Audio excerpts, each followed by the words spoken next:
नमस्कार शेतकरी बंधूंनो, मी पवन Thorat, Syngenta foundation India व एन्व्हायरमेंटल डिफेन्स फंड यांच्या माध्यमातून आपण गेल्या 3 वर्षापासून हवामानपूरक शेती हा जो काही उपक्रम आपल्या नेवासा, श्रीरामपूर, राहाता आणि कोपरगाव या तालुक्यांसाठी राबवत आहोत. यामध्ये आज आपण नेवासा तालुक्यातील चिलेखनवाडी या गावामध्ये आलेलो आहोत. माझ्यासोबत आज आपल्याला हवामानपूरक शेती आणि तीही ऊस पिकाबद्दल या अ, हवामानपूरक शेती संबंधी माहिती आपल्यासोबत शेअर करण्यासाठी माझ्यासोबत प्रगतशील शेतकरी श्री देवीदास सावंत सर आहेत. सर नमस्कार. नमस्कार. सर मी सिंजंटा फाउंडेशन इंडिया व एन्व्हायरमेंटल डिफेन्स फंड या दोन्ही संस्थेच्या माध्यमातून आपण शेतकऱ्यांसाठी क्लायमेट स्मार्ट फार्मिंग किंवा हवामानपूरक शेती कशी करावी हा उपक्रम गेल्या 3 वर्षापासून राबवत आहोत. यामध्ये प्रामुख्याने तुम्ही जोडले गेलात. सर्वप्रथम मी तुमचं स्वागत करतो. मला तुमच्या शेतामध्ये सध्या काय पिकांची लागवड आहे याच्याबद्दल थोडक्यात सांगा. नाही, आपल्या शेतामध्ये 1.5 एकर ऊस आहे. तो 15/012 ची रोपाची लागवड मी केली होती. तो आता यावेळेस तो तुटून गेला. आणि त्याचं फुटव्याचं थोडे व्यवस्थापन आता चालू आहे सध्या. म्हणजे सुरूचं पीक तुमचं तुटून गेलेलं आहे. तुटून गेले आणि आता खोडवा चालू आहे. सरांनी एक उल्लेख केला की 15/012 ही नवीन जात ज्यासाठी आपण दोन्ही संस्था प्रमोशन करतोय किंवा ही बेने बदल हा कार्यक्रम झाला पाहिजे. तर तुमचं खूप कौतुक. तुम्ही 15/012 हे बियाणं कुठून आणलं होतं? मी आपल्या सव्वा तालुक्यातील गंगामाई साखर कारखाना, गंगामाई कारखाना, त्या कारखान्यातून मी रोपं आणली होती. तर तुम्हाला तुमच्या शेतामध्ये याच्या अगोदर दुसऱ्या जाती होत्या आणि या मानामध्ये काय 265 जाती धंदा, पण ही नवीन जात आली. आमचे मित्र तिथे तानोडे मग कृषी सहाय्यक होते. तर त्यांनी मला शिफारस केली, असं सर्व पाहिलेत बनले तर तुम्ही ते वापरू शकता. आणि त्यांनी मला पोहोचलं. याच्यामध्ये तुम्हाला उत्पन्नामध्ये काही उत्पन्न लावल्यानंतर तिथे फुटवे एकदम जबरदस्त आले. फुटवे भरपूर प्रमाणात आहे आणि पाण्याचा ताण सहन करण्याची जात मला आढळली. कारण आणि याच्यामध्ये उत्पन्नामध्ये किती टक्क्यांनी वाढ झाली किंवा किती टन वाढलं तुमच्या यावर्षी ज्यावेळेस तुमचं सुरू केलं त्यावेळेस? माझ्या मते तरी आमच्या या भागामध्ये 50च्या वर मला 60-70चा ॲव्हरेज भेटतो त्याच्यामध्ये. 10-23% नक्की. याच्यामध्ये सरांनी सांगितल्याप्रमाणे उत्पन्न जर मध्ये वाढ करण्यासाठी जो ऊस शेतकऱ्यांची एक प्रमुख समस्या आहे की दिवसेंदिवस उत्पन्न घटत चाललेलं आहे. तर याच्यामध्ये बेने बदल हा एक प्रकर्षाने शेतकऱ्यांनी केलं पाहिजे. तर सरांनी त्यांच्या शेतावरती हा प्रयोग केला आणि याच्यासाठी आपल्या फाउंडेशनचे तिथले जे काही EM आहेत नामदेव साहेब त्यांनी सुद्धा त्यांना मार्गदर्शन केले. सरांनी सुद्धा त्याच्यावरती काम केलं. तर सर आज आपण या ठिकाणी सरांच्या शेतावरती जो 15/012 जी वाण आहे तो तुटून गेल्यानंतर खोडा व्यवस्थापन हे प्रात्यक्षिक आज केलं. याच्याबद्दल थोडक्यात आपल्या शेतकरी बंधूंना सांगा. नाही, खोडा व्यवस्थापन करत असताना आम्ही त्याला पहिल्यांदा ऊस तुटून गेल्यानंतर 10 ते 15 दिवसांनी पाचरड्याची पूर्णपणे कुट्टी करून घेतो. कुट्टी केल्यानंतर तो पाचरड्याचा भोगा झाल्यानंतर मी त्याला पाणी दिलं. पाणी दिल्यानंतर मी त्याला आपलं सुपर फॉस्फेट 4 बॅग आणि 1 नत्राची युरियाची गोणी मी त्याला टाकली. आणि आता त्याच्यावर आपण परत त्याचं बगली फोडणे आणि कटिंग करणे एकसारखे करणे त्याचा कार्यक्रम आता सध्या चालू आहे. बरोबर. आपण आज जो काही प्रात्यक्षिक घेतलं किंवा जे काही आज ट्रॅक्टरच्या माध्यमातून आपण हो. खोडं व्यवस्थापन केलं. या यंत्राच्या द्वारे तुम्ही याच्या अगोदर तुमच्या नाही, शेतामध्ये याच्या प्रयोग अगोदर केला कधी होता? केलं नव्हतं. पण आता ते गव्हाणे साहेबांनी मला सांगितलं असं असं मशीन आहे. त्याने एकसारखं होईल आणि फुटवे पण जोमाने येतील. बरोबर. आणि पात्रतेची जी कुट्टी झाली पांगले बेडवर आहे तिथे खाली पसरेल आणि त्याच्यामुळे ते लवकर कुजण्याला मदत होईल.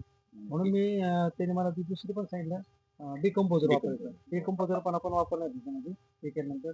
बाकी मग त्याला पाण्याची फार म्हणजे आता 15 दिवस झाले पाणी दिलेलं, पण अजूनही शेतामध्ये ओलं आहे. हो. आता पाणी टिकून धरणे क्षमता त्या पात्रतेमुळे वाढलेली आहे. बरोबर. आपण आता पाहिलं की ओलावा जमीन धरून हो. ठेवते. त्याच्यामुळे आपल्याला रोटेशन आपण तुमचा पाण्याचा भाग आहे. रोटेशन मध्ये जरी कधी तफावत जाणवली तरी सुद्धा याचा ज्यावेळेस कुट्टी आपण करतो त्याच्यामुळे पाणी जमीन हा ओलावा धरून ठेवतो. नक्की. आणि याच्यानंतर मला असं म्हणायचंय सर की जो हा प्रयोग तुम्ही केलाय हा तर तुम्ही याचा रिझल्ट पाहणारच आहे. पण आपल्या सर्व शेतकरी बंधूंना किंवा याच्यामध्ये तुम्ही काय संदेश देणार की हे आपण अशा पद्धतीचं खोडं व्यवस्थापन केलं पाहिजे का आपल्या शेतामध्ये? हो, खोडा व्यवस्थापन केल्यानंतर त्याचं गंमत असे आपल्या खताची जी मात्रा आहे ती मात्रा नैसर्गिकरित्या वाढ होते. आणि गांडूळसारखे जीवाणू सूक्ष्म घटक त्याच्यामध्ये फार प्रमाणात वाढ होते. आणि त्याच्यामुळे रासायनिक खताच्या वापरापेक्षाही हे नॅचरल सोर्स आहे आपल्याला, त्या सोर्सनी शेतकरी जास्त फायदेशीर होईल आणि आपली शेती उपजाऊ होईल, जास्त कामात येईल.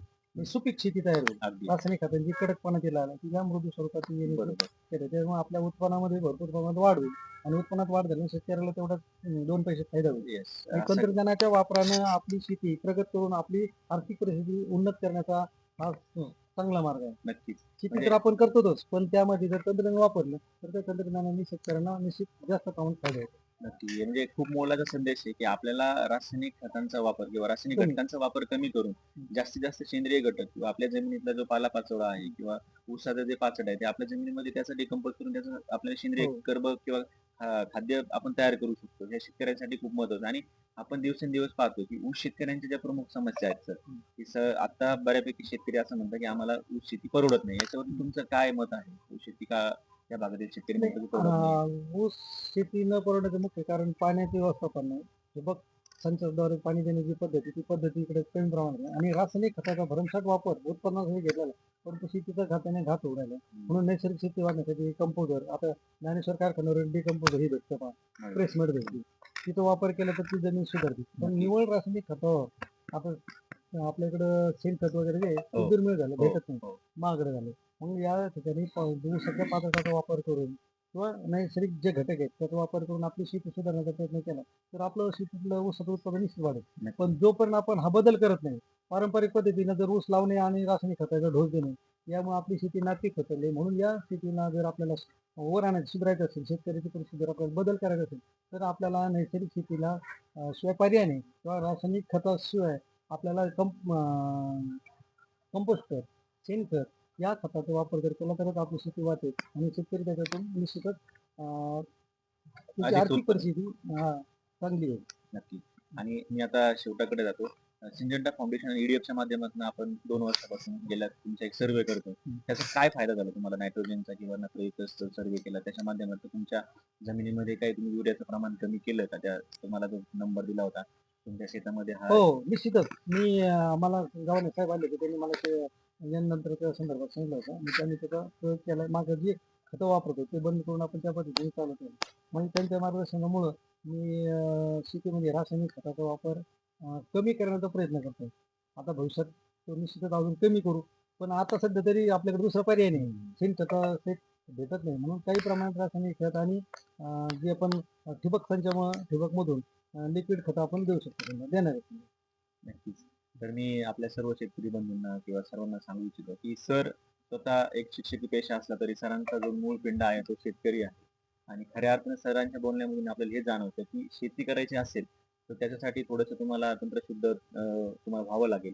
आणि शेती करत असताना फक्त बोलत न बसता ते प्रत्यक्षात तुम्ही केलं पाहिजे आपल्या शेतावरती आणि सरांनी त्यांच्या शेतावरती प्रयोग केलेले आहेत. त्याच्यासाठी आपल्या दोन्ही फाउंडेशनची त्यांना मदत वेळोवेळी होतेच आहे. सरांचा एक मानस असतो, की आपल्या शेतावरती नवीन प्रयोग केले पाहिजे आणि जास्तीत जास्त रासायनिक खतांचा कमी वापर करून जास्तीत जास्त सेंद्रिय पदार्थांचा वापर करून शेती कशी चांगली टिकवता येईल. शेती टिकली किंवा माती टिकली तरच येणारा भविष्यकाळ हा शेतकऱ्यांचा असेल. धन्यवाद सर, तुम्ही आम्हाला चांगलं मार्गदर्शन केल्याबद्दल. नमस्कार. नमस्कार.